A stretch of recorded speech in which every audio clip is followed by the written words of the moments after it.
అందరికీ నమస్కారం అండి. ఈరోజు కథ రాజేశ్వరి గారు గుమ్మం ముందు నిలబడి వచ్చే బంధువులను స్నేహితులను ఇంట్లోకి ఆహ్వానిస్తున్నారు. 2 రోజుల ముందే కొడుకు పెళ్లి జరిగింది. ఈరోజు వ్రతం ఏర్పాట్లు చేశారు.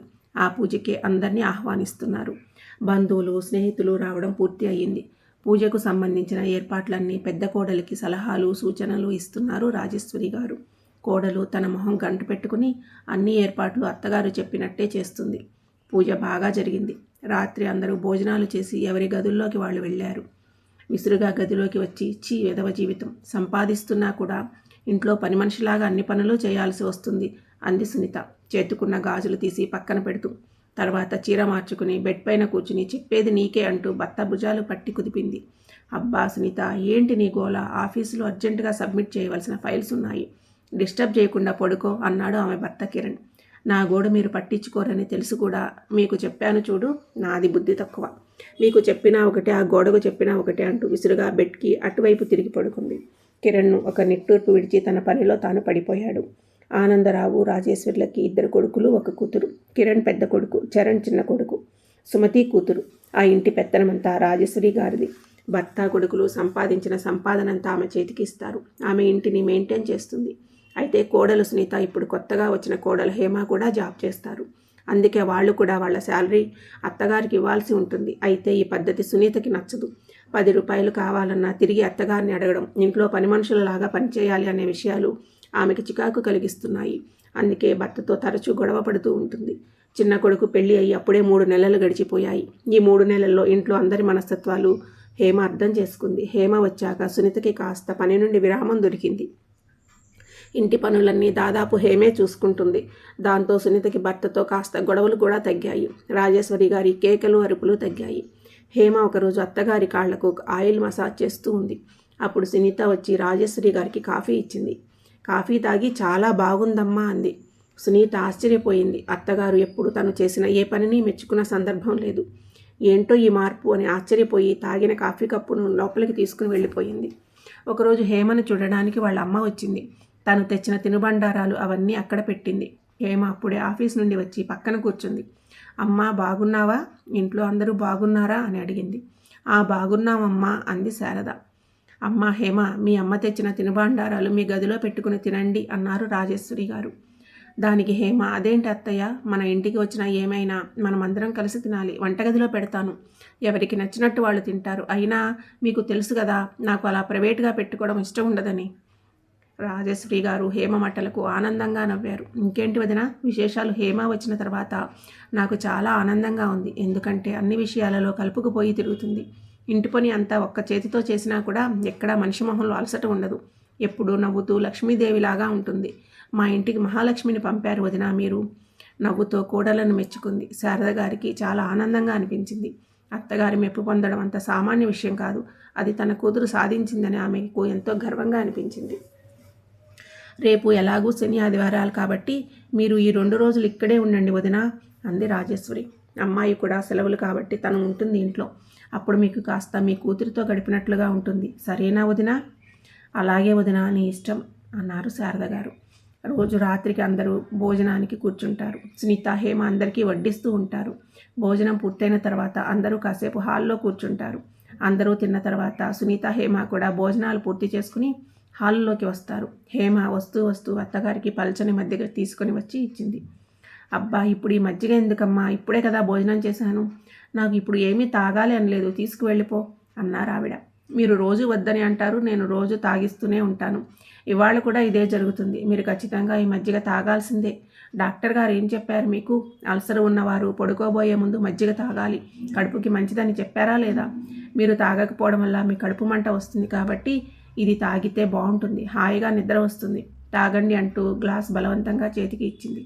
అక్కడ కూర్చున్న వాళ్ళందరూ వాళ్ళని చూసి నవ్వుతున్నారు సంతోషంతో. తెల్లారిన తర్వాత అత్తమ్మ ఏం టిఫిన్ తింటారు అని అడిగింది. హేమ, పెసరట్టు చెయ్యమ్మా. అలాగే అత్తమ్మ. లంచ్కి ఏం చేయమంటారు? మన పెరట్లో అరటి చెట్టు తీసేశారు, అరటి దూట కూర ఆవపెట్టి చేస్తారు కదా, మీరు నాకు చూపిస్తారా ఇవాళ?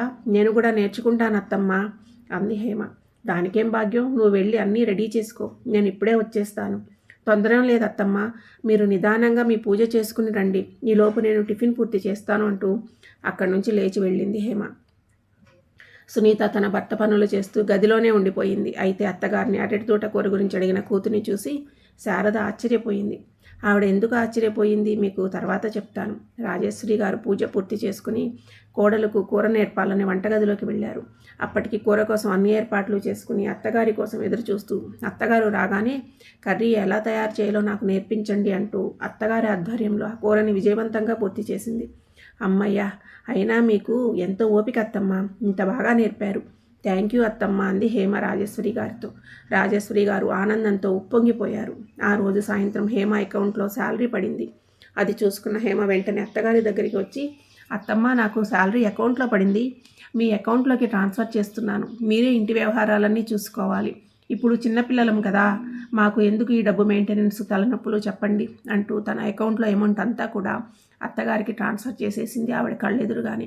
ఆ వెంటనే రాజేశ్వరి గారు, హేమ నువ్వు మరీ ఇలా ప్రవర్తించడం బాగాలేదమ్మా. బయటికి వెళ్ళే పిల్లలు, మీకు ఏదైనా ఖర్చులు ఉంటాయి కదా, మొత్తం ట్రాన్స్ఫర్ చేస్తే ఎలా చెప్పు అంటూ లోపలికి వెళ్ళి ఓ 5,000 తెచ్చి తన చేతిలో పెట్టారు. నీకు కావాల్సింది ఏమైనా ఉంటే వెళ్ళి తెచ్చుకో, ఆ డబ్బులు చేతిలో పెట్టి లోపలికి వెళ్ళిపోయింది ఆవిడ. అదంతా అక్కడే ఉండి చూస్తున్న సునీత ఆశ్చర్యపోయింది. ఇదేంటి, ₹1 ఇవ్వాలి అన్న 100 ప్రశ్నలు వేసే అత్తగారు 5,000 తెచ్చి తోటికోళ్ళకి ఇచ్చారేంటి అని అలాగే ఆలోచిస్తూ నిలబడిపోయింది. అప్పుడే అక్కడికి వచ్చిన కిరణ్ని చూసి సునీత, చూసారా, మీ అమ్మకు నాకంటే చిన్న కోడలు అంటేనే ఇష్టం, నాకు ₹1 అంటే ₹100 ప్రశ్నలు వేసేది, చూడండి హేమకు ఒకేసారి 5,000 చేతిలో పెట్టింది తెలుసా అంటూ కిరణ్కి కంప్లైంట్ చేసింది. కిరణ్ ఏదో సమాధానం చెప్పే లోపలే చరణ్ ఇంట్లోకి రావడంతో భార్యని తీసుకుని గదిలోకి వెళ్ళిపోయాడు. అప్పటికే చరణ్ ఆ మాటలు విని ఉన్నాడు. ఆ రోజు రాత్రి భార్యని అడిగాడు, హేమ నాకు డౌట్ తీరుస్తావా, కానీ మనం ఈరోజు పక్కలు డాబా పైన వేసుకుందాం, అక్కడ మాట్లాడుకుందాం అంది హేమ. ఇద్దరు డాబా పైన మల్లెపందిరికి దగ్గరలో పక్కలు పరుచుకుని చంద్రుని చూస్తూ కూర్చున్నారు. హేమ, నాకు తెలిసి మా అమ్మ ఎప్పుడూ శాంతంగా ఉండడం చూడలేదు, ఎప్పుడూ మా మీద అరుస్తూనే ఉండేది, ఆఖరికి పనివాళ్ల మీద కూడా అరిచేది. అలాంటి అమ్మని నువ్వు ఎలా ఆకట్టుకుంటున్నావో నాకు ఇప్పటికీ అర్థం కావడం లేదు. నువ్వు వచ్చిన తర్వాత మా అమ్మ చాలా శాంతంగా మారిపోయింది, మనిషి మొహంలో కూడా కళ వచ్చింది. ఏంటి అసలు నీకు ఇది ఎలా సాధ్యమైంది? అమ్మను అలా మార్చింది నువ్వే అని మా అందరికీ అర్థమైంది, కానీ ఎలా మార్చావని అర్థం కావడం లేదు అన్నాడు. నీకు అరటిదొట్ట కూర చేయడం వచ్చు, అయినా అమ్మని నాకు రాదు నేర్పించు అని అడిగావు, నాకు ఇప్పటికీ అర్థం కాలేదు. నువ్వు అమ్మకి నీకు వచ్చిన పనులు కూడా ఎందుకు అడిగి తెలుసుకుంటున్నావు? అసలు ఏమిటి నీ ఆలోచన? ఎందుకు నీకు వచ్చిన పనులు కూడా అమ్మని మళ్ళీ మళ్ళీ అడుగుతున్నావు అంటూ ప్రశ్నల వర్షం కురిపించాడు. దానికి హేమ, మీ వల్లే, మీ అందరి వల్లే. మీరందరూ అత్తమ్మ మీ దగ్గర నుండి తీసుకున్న డబ్బు గురించి ఆలోచించారు, కానీ తనకు ఉన్న చిన్న చిన్న ఆరోగ్య సమస్యలు కూడా మీరు పట్టించుకోవడం లేదు. ఎంతమంది ఉన్నా పాపం అత్తమ్మ ఒంటరిగానే బతికింది. మీరు మీ సొంత నిర్ణయాలు తీసుకున్నారు, కానీ ఏ ఒక్క విషయంలో కూడా తన అభిప్రాయాన్ని అడగడం కానీ తన మాటల్ని గౌరవించడం కానీ చేయలేదు. దాంతో అత్తమ్మ తన స్థానం ఎక్కడ పోతుందో అని ఒక రకమైన మానసికమైన ఒత్తిడికి గురి అయ్యారు. దాంతో మీ అందరి మీద పెత్తనం చెలాయించడం, అరవడం లాంటివి చేసేవారు. దాంతో ఆవిడకు మీరంతా మానసికంగా ఇంకా దూరమైపోయారు. నేను వచ్చిన కొన్ని రోజులకే నాకు ఈ విషయాలన్నీ అర్థమయ్యాయి. అందుకే వచ్చి రాగానే ఇంటి పరిస్థితులు అర్థం కావడంతో ముందుగా నేను అత్తమ్మని డాక్టర్ దగ్గరికి తీసుకెళ్ళి తనకి అన్ని టెస్టులు చేయించాను. సమయానికి తినకపోవడం వల్ల తనకి అల్సర్ స్టార్ట్ అయ్యిందని, అలాగే ఎక్కువసేపు నిలబడి పనిచేయడం వల్ల కొంచెం కీళ్ళు అరిగాయని చెప్పారు డాక్టర్ గారు. దానికి సంబంధించిన ట్రీట్మెంట్ ఇప్పిస్తే బాగుంటుందని ట్రీట్మెంట్ ఇప్పించాను. ఇక అంతటితో ఆగకుండా మానసిక ఒత్తిడి తగ్గడానికి కబుర్లు చెబుతూ తనకు వచ్చిన వంటలు పనులు నాకు కూడా నేర్పించమంటూ తన మాట మనందరం విలువ ఇస్తున్నాము, గౌరవిస్తున్నాము, వింటాము అనే నమ్మకం కలిగించేలాగా చేయాలి అనుకున్నాను.